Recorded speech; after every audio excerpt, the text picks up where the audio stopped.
ബാഴ്സലോണയിൽ നിന്നും ലാ ലീഗയിൽ നിന്നും അങ്ങനെ നേരെ എങ്ങോട്ട് പോയി?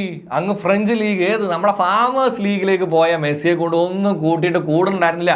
ഇപ്പൊ മനസ്സിലായില്ലേ? എല്ലാം ബാഴ്സലോണയിൽ നിന്നതുകൊണ്ടും ലാ ലീഗയിലായതുകൊണ്ടും ഒക്കെയാണ് ഇത്രയും ഈസി ആയത്. ഫ്രഞ്ച് ലീഗിൽ പോയിട്ട് എന്തെങ്കിലും പറ്റിയോ എന്ന് ചോദിക്കണം ആരെങ്കിലും ഉണ്ടെങ്കിൽ അവർക്ക് ഈ വീഡിയോ ഒന്ന് അയച്ചു കൊടുക്കുക കേട്ടോ.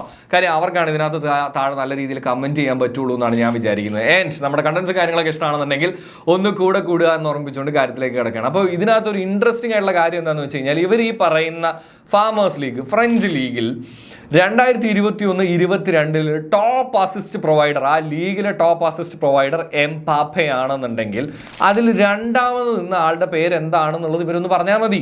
ഇനി അതുപോലെ തന്നെ 22-23 സീസണിൽ ടോപ്പ് അസിസ്റ്റ് പ്രൊവൈഡർ ഒന്നാം സ്ഥാനത്ത് നിന്നതും ആരാണ് എന്നൊന്ന് പറഞ്ഞാൽ മതി. ഈ പറയുന്നത് പോലെ ഒന്നും ചെയ്യാൻ പറ്റിയില്ല. ഇയാൾക്ക് ബാഴ്സലോണയും ലാ ലീഗ ഇല്ലെങ്കിൽ എന്തെങ്കിലും പറ്റുമോ എന്ന് ചോദിക്കുമ്പോൾ ഗോൾ അടിച്ച നമ്പർ മാത്രമല്ല മെസ്സി എന്ന് പറയുന്ന ഒരു ഫുട്ബോളറിനെ കംപ്ലീറ്റ് ആക്കുന്നതെന്ന് മനസ്സിലാക്കുക.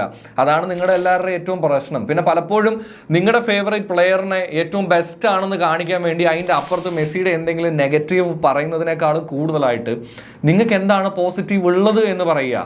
അല്ലാതെ മെസ്സിക്ക് എല്ലാം ഏണ്ടല്ല എന്ന് പറയുന്ന സമയത്ത് നിങ്ങൾ നിങ്ങളുടെ ഐഡിയൽ ആയിട്ടുള്ള അല്ലെങ്കിൽ നിങ്ങളുടെ ഏറ്റവും ഫേവറേറ്റ് ആയിട്ടുള്ള ഒരു പ്ലെയർ ഉണ്ടല്ലോ, അയാളെ തന്നെ ഇൻസൾട്ട് ചെയ്തുകൊണ്ടിരിക്കുകയാണെന്നുള്ള കാര്യം മിനിമം മനസ്സിലാക്കുക എന്ന് മാത്രമേ എനിക്ക് ഈ വീഡിയോയിലൂടെ പറയാനായിട്ടുള്ളൂ. പിന്നെ ബാലൻ ഡി ഓർ കിട്ടുന്ന കഥ